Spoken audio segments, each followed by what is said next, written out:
Bismillahirrahmanirrahim. Assalamualaikum warahmatullahi wabarakatuh. Saya Hastuti SPD MPD, Kepala UPTD SMP Negeri 32 Sinjai. Hari ini saya akan memperkenalkan asesmen nasional kepada teman-teman semua guru SMP 32 Sinjai. Yang pertama, bahwa asesmen nasional ini sebelum kita memasuki materi-materi di dalamnya, maka Bapak dan Ibu harus mengetahui dulu tentang konsep asesmen nasional. Apa itu asesmen nasional? Nah, asesmen nasional di sini adalah program penilaian terhadap mutu setiap sekolah, madrasah, dan program kesetaraan pada jenjang dasar dan menengah. Mutu satuan pendidikan dinilai berdasarkan hasil belajar siswa yang mendasar, yaitu literasi, numerasi, dan karakter, serta kualitas proses belajar mengajar dan iklim satuan pendidikan yang mendukung pembelajaran. Nah, informasi tersebut diperoleh dari tiga instrumen utama, yaitu asesmen kompetensi minimum atau AKM, kemudian survei karakter, dan survei lingkungan belajar.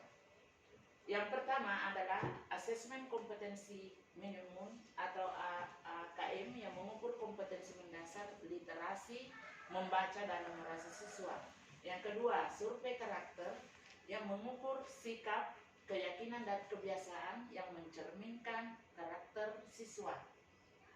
Yang ketiga, survei lingkungan belajar yang mengukur kualitas berbagai aspek input dan proses belajar mengajar di kelas maupun di tingkat sekolah. Seiring disosialisasikannya asesmen nasional, telah banyak respon yang disampaikan terkait konsep dan pelaksanaannya. Siswa, orang tua, guru, bahkan kepala sekolah mulai gelisah terkait penghapusan ujian nasional dan pemberlakuan asesmen nasional. Untuk menghindari hal itu, pemahaman yang utuh dan menyeluruh mengenai asesmen nasional pun perlu terus disebarluaskan. Bapak dan Ibu, selanjutnya adalah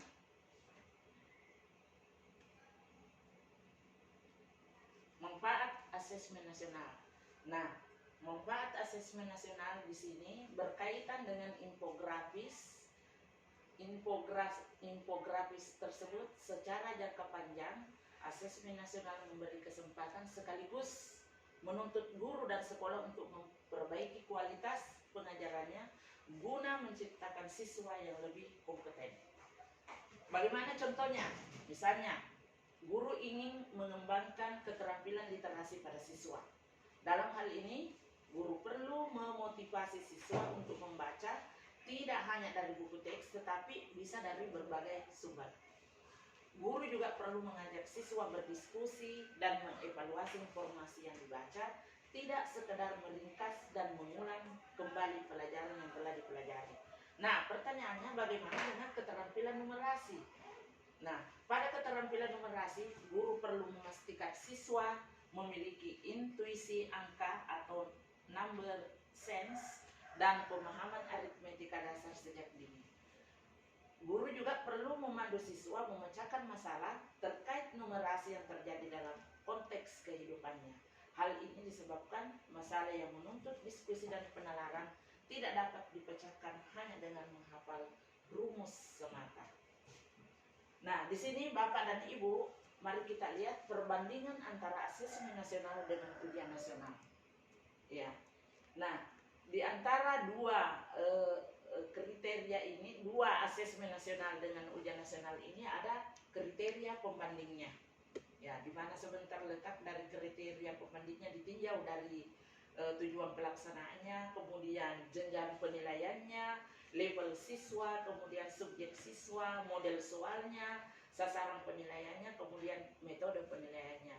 Nah, asesmen nasional adalah ditinjau dari tujuan pelaksanaannya adalah untuk mengevaluasi mutu terkait sistem satuan pendidikan, sedangkan ujian nasional itu untuk mengevaluasi capaian hasil belajar murid secara individu.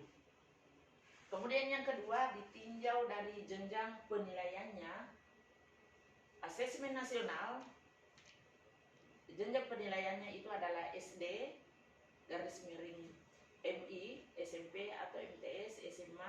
MA, SMK, serta program kesetaraan jenjang dasar dan menengah. Kemudian ujian nasional itu adalah jenjang penilaiannya pada SMP atau MTS, SMA, dan MA, dan SMK.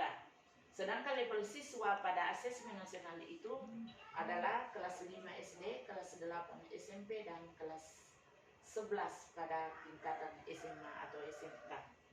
Dan ujian nasional itu level siswanya pada tingkat akhir pada setiap jenjang. Selanjutnya, subjek siswa pada asesmen nasional itu adalah survei siswa dipilih secara acak untuk mengikuti asesmen nasional.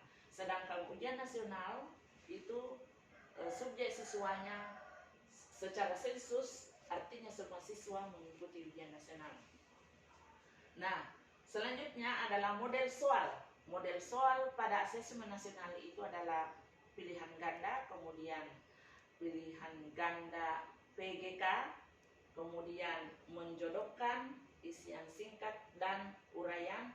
Sedangkan model soal pada ujian nasional itu adalah pilihan ganda dan isian singkat, khusus untuk matematika SMA atau SMK.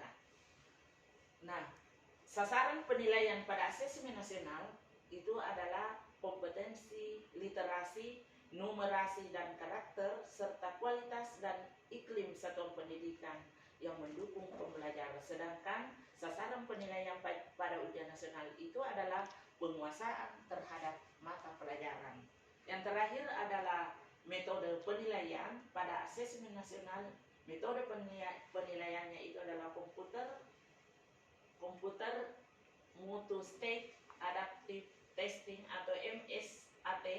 Kemudian ujian nasional itu komputer basic test atau CBT dan paper basic test atau PBT.